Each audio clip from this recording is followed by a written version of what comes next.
À propos de l'affaire de la jeune Marocaine Nejla El-Himr qui a pu retourner en France après en avoir été expulsée, et concernant le traitement médiatique de cette mésaventure, certaines voix ont fait état, parmi les causes évoquées de sa volonté de rester dans l'Hexagone, d'une pression de la part de son entourage pour un mariage forcé.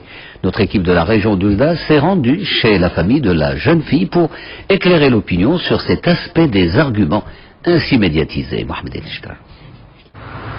C'est dans ce quartier où je dis que Nejla est née et a grandi dans une famille nombreuse, plutôt aisée. Fille d'un ancien résistant, Nejla accompagne sa maman au mois d'août 2005 pour visiter le frère aîné, résidant en France. Sur ces faits, le père est catégorique et il fournit des preuves. Ma fille a voyagé avec un visa Schengen réglementaire. Une fois là-bas, son frère lui a proposé de suivre à Orléans ses études collégiales. Nejla figure effectivement sur le passeport de sa maman, qu'elle avait accompagné lors de l'un de ses voyages en France au mois d'août 2005. Elle a ensuite fréquenté un collège français jusqu'à l'âge de 18 ans. Nejla est alors en situation irrégulière de résidence et elle parvient quand même, avec le soutien financier de son père depuis le Maroc, à s'inscrire dans un lycée payant. J'ai accepté de payer le lycée, 180 € par mois. Je faisais des virements au nom de sa sœur. Mais ses amis lui ont suggéré l'idée de faire une demande de régularisation de sa situation de résidence, car elle a entamé sa 19e année.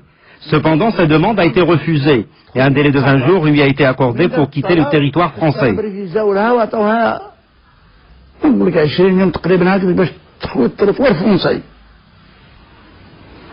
Entre-temps, Nejla, qui était interne au lycée, se rendait les week-ends chez son frère qui l'aurait violenté. Mais face à la menace d'expulsion, elle aurait alors inventé l'histoire d'avoir fui un mariage forcé au Maroc. J'ai 11 filles et 4 garçons, tous bien cultivés, avec des diplômes supérieurs.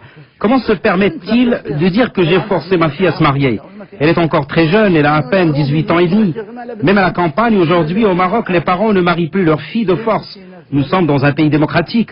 Alors, est-ce qu'on lui a soulevé cette idée, ce prétexte? Je ne sais pas. Nejla, de nouveau autorisée à rentrer en France, mène à présent un combat pour la régularisation de sa situation.